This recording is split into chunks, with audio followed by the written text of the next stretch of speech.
আপনি ও মনে সাইড বন্ধ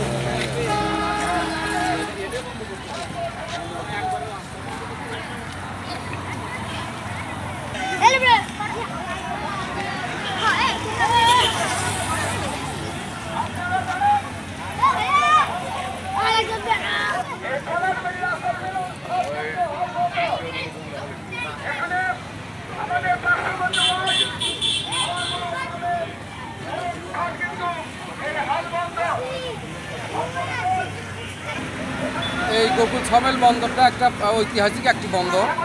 এই বন্দরে আমাদের দুইটা শিক্ষা প্রতিষ্ঠান আছে, একটা মাদ্রাসা, একটা স্কুল, এবং সবচেয়ে বড় কথা আমাদের এখানে একটা অত্র এলাকার একটা গোস্তান ক্লিনিক সেন্টার নামে একটা সেন্টার এখানে আছে, যেটা আমাদের এলাকার জন্য অনেক গৌরবান্বিত একটা প্রতিষ্ঠান এবং জরুরি একটা সেবামূলক প্রতিষ্ঠান। এই রাস্তা হওয়ার কারণে, যদিও আমাদের এলাকার উন্নয়নের ক্ষেত্রে রাস্তাটা হয়েছে, কিন্তু রাস্তা হওয়ার কারণে আমাদের পারাপারের খুব সমস্যা। যে সমস্যার কারণে আমরা এখান থেকে সমস্যার কারণে আমরা পারাপারটা হতে পারি না। পাশাপাশি এখানে এই রাস্তা পারাপারকে কেন্দ্র করে আমাদের এই পাশের আমাদের সিনিয়র আপন দুই ভাই তারা রোড অ্যাক্সিডেন্টে গত কিছুদিন আগে তারা মৃত্যুবরণ করেছে, যেটা অত্যন্ত দুঃখজনক। পাশাপাশি আবার এখানে আমাদের দেখা যায় অনেক সময় অনেক বয়স্ক বৃদ্ধ মানুষ, এই দুইজন মানুষের প্রাণের বিনিময়ে হলেও আমরা আজকে দেখছি এই ফুটওভার ব্রিজটি অতীব জরুরি। এই ফুটওভার ব্রিজ আজকে যদি না হয়, আমাদের এলাকায় শিক্ষা প্রতিষ্ঠান রয়েছে, এই শিক্ষা প্রতিষ্ঠানগুলো ঝুঁকির মধ্যে রয়েছে। শিক্ষা প্রতিষ্ঠানের ছোট ছোট ছাত্র ছাত্রীরা ঝুঁকিতে রয়েছে, এলাকার মানুষরা সাধারণ জীবন তারা এপার থেকে ওপরে যাওয়ার নিত্য প্রয়োজনীয় জিনিসপত্র আমাদের দরকার, এবং প্রতিটি মুহূর্তে একটি সমস্যা আমাদের এই রোড ক্রসিং এর যে সমস্যা, এই রোড ক্রসিং এর সমস্যা সমাধানের জন্য এই ফুটওভার ব্রিজ খুব জরুরি হয়ে পড়েছে। তাই আমরা বিভিন্নভাবে এই ফুটওভার ব্রিজ যাওয়ার পরেও আমরা যখন পাচ্ছি না, তখন বাধ্য হয়ে এলাকার মানুষ এখানে আমাদের একটি মানববন্ধন সৃষ্টি করেছে। আমরা আশা করি এই মানববন্ধনের মধ্য দিয়ে এই একটি ফুটওভার ব্রিজ সুস্থভাবে এখানে স্থাপন হবে এবং যার মধ্য দিয়ে এলাকার উন্নয়ন সাধিত হবে। উপস্থিত যারা রয়েছেন সবাইকে ধন্যবাদ, সবাইকে সালাম, আসসালামু আলাইকুম রাহমাতুল্লাহ। ব্যবসা প্রতিষ্ঠানগুলো রয়েছে, পাশাপাশি নার্সারি থাকে এই সমেত বন্দর থেকে পরিবেশ বান্ধব রক্ষা করার জন্য। আজকে আমরা এখানে কেন সমবেত হয়েছি?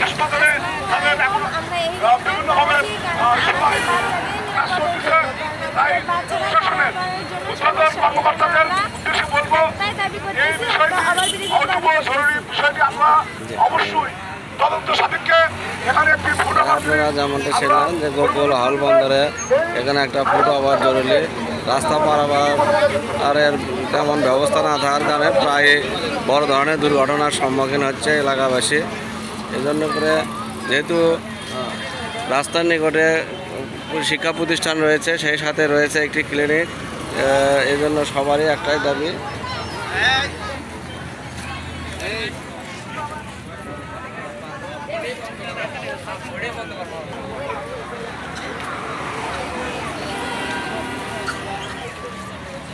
বাবা এখানে কেন দাঁড়াচ্ছ, কিসের জন্য বলতে পারবা? হ্যাঁ হ্যাঁ হ্যাঁ কি চাই তোমাদের? ওভারব্রিজ দিয়ে কি করবা?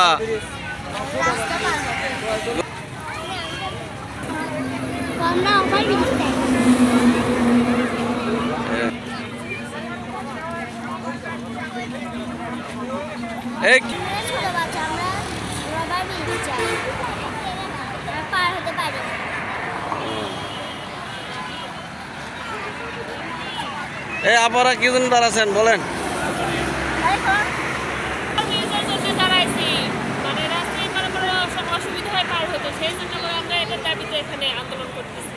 এই রাস্তার পাশে কি কি আছে আপনাদের?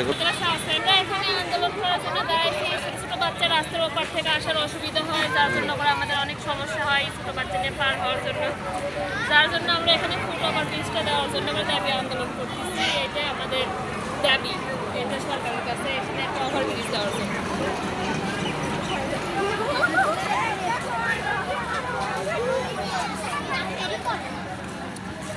ফুটওভারের দাবিতে আপনারা দেখতে পাচ্ছেন দারুল জান্নাত নুরানী হাফেজা মাদ্রাসার ছোট ছোট সোনামণি তারা দাঁড়িয়ে আছে, সেই সাথে কয়েকটা স্কুল, রাস্তার পাশে শিক্ষা প্রতিষ্ঠান। ছোট ছোট সোনামণিদের আসলে পারাপাররা জীবনের ঝুঁকিপূর্ণ। ইতিমধ্যেই সুনামধন্য 2 জন ব্যবসায়ী রাস্তা পারাপারের সময় দুর্ঘটনার শিকার হয়ে তারা নিহত হয়েছে। এই জন্যে জরুরি ভিত্তিতে